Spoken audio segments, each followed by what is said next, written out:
Okay, welcome. It's another episode here of Lost Treasures, and I have pulled out a couple really interesting CDs, one of which I would be surprised if more than 2-3% of you have heard of this band. You might have heard of them, but not heard a lot of them. And one band that should be somewhat familiar, pretty familiar with a lot of you pop geeks out there like me, because they released one amazing album and have a very important connection to a very influential early label in power pop. So, what am I talking about? I am talking about Bad Boy from Milwaukee, Wisconsin. Let's see, there's their second record called Back to Back, and their first record, which you can see right there, is called The Band That Made Milwaukee Famous. This is a band I came across in 76 in the Combat Zone in Boston, where I shouldn't have been. I used to troll the the porn shops, believe it or not, there. Why? Not for the porn, really. I'm serious. This is a whole nother conversation. Why was because the radio stations in Boston used to dump all their promos into the porn. There were two porn shops there that did that, and they would put them out in a box, and they were all like 33 cents, 3 for $1. And sometimes they would be 99 cents for certain ones. And I came across so many, and I still have the original albums that I picked up. Well, this first one from Bad Boy then, that cost me all of 49 cents. And the albums were on United Artists, and they're fairly easy to find. They're not wicked rare. They're probably going to run you about $15, $20 if you can find them on gem.com, Gemm.com. Anyway, this band went on to play for quite a few years after these two records bombed in 1975 and I think 76. Let's see if I can read the credits on this one. I believe, it doesn't say. I can't recall offhand. 76 or 77 on the second one. Came out in early 77 if it was 77. And they went on and released a whole bunch of records, self-released mostly, or on small labels in that region, up until the mid-80s when they broke up. The leader is still around. His name is Steve Grimm. I'm going to put links where you can actually pick up CD copies of these two records direct from Steve Grimm, which I highly recommend that you do. Now, let's talk about Bad Boy a little bit. We'll get to the second band, and don't forget, I didn't forget. Now, I am going to direct you to some sound bites that I put on songs from these albums that you can enjoy.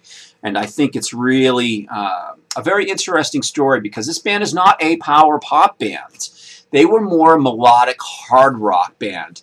And it was a sound that you could hear an awful lot here in the United States in the mid-late 70s, from about 1973-74 up until the early 80s. You heard this kind of sound where you had a bar band that were really talented musicians, had chops, put on a really good live show, and but had a lot of melody entrenched inside their songs. So they rocked hard, but they had melodies and singers and backup singers in the band that really could nail it. And both these albums are excellent representations of bands that just had their shit together, and I think have really can key up for the power pop sensibility because of the nature of the hooks and the quality of the vocals that you'll find on a lot of these songs. Now, on both these albums, however, there are some really lame songs where they try to sort of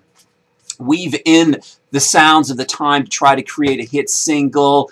There's a song, I think, on one of these records called Funk It Up, if I recall correctly, which I don't think I've ever made all the way through listening to in all these years. Each one of them have a couple limp ones that come up short. That said, both of these records, about 2/3 of them, 2/3 of each record, I think, are outstanding.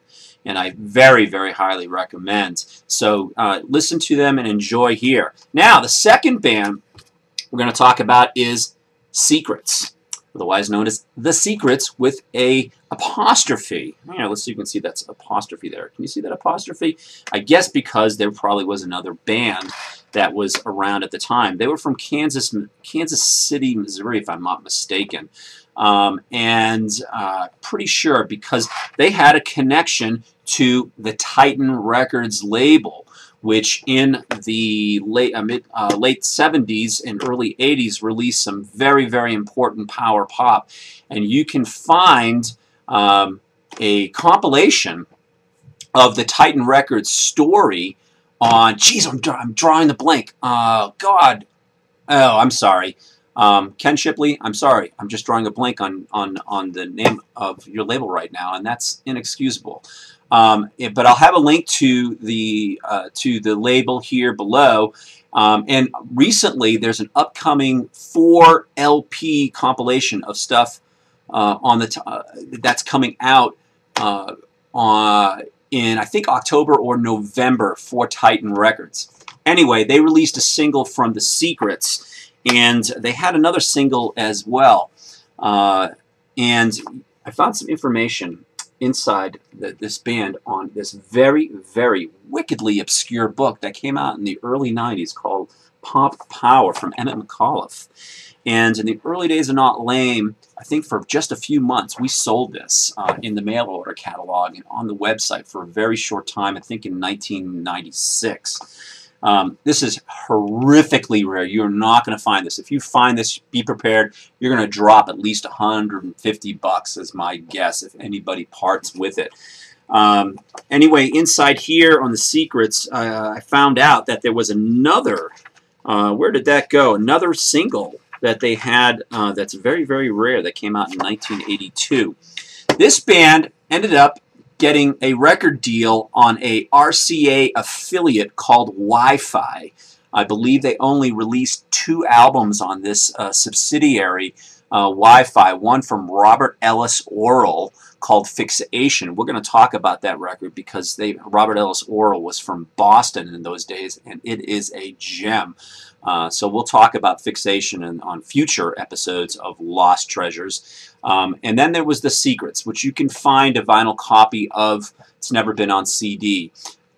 There's some just classic songs on this record that epitomize the power pop genre of this time, and for people like us are timeless little treasures. And the 2 songs that most people key up on are It's Your Heart Tonight, which you'll be able to listen to here, and Radio Heart. Those were the 2 that most people talk about when they talk about The Secrets. There's so many other ones. Photographs of You is a personal favorite, as is Uniform from this album.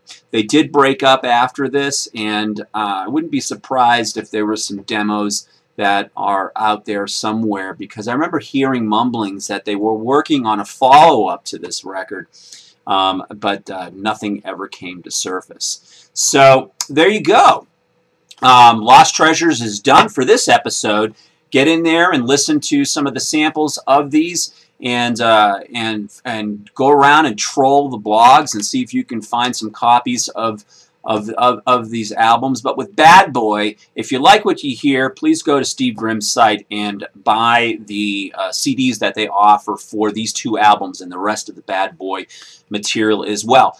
Speaking of Bad Boy, though, the band sort of moved in a much hotter rock direction after these 2 records. Most of the material that they released are not going to be connected to what most power pop fans are looking for. It was more generic hard rock. Good, some melodic underpinnings, but not quite the way so many of the songs on these 2 records hit. Okay, over and out, and keep on enjoying your pop.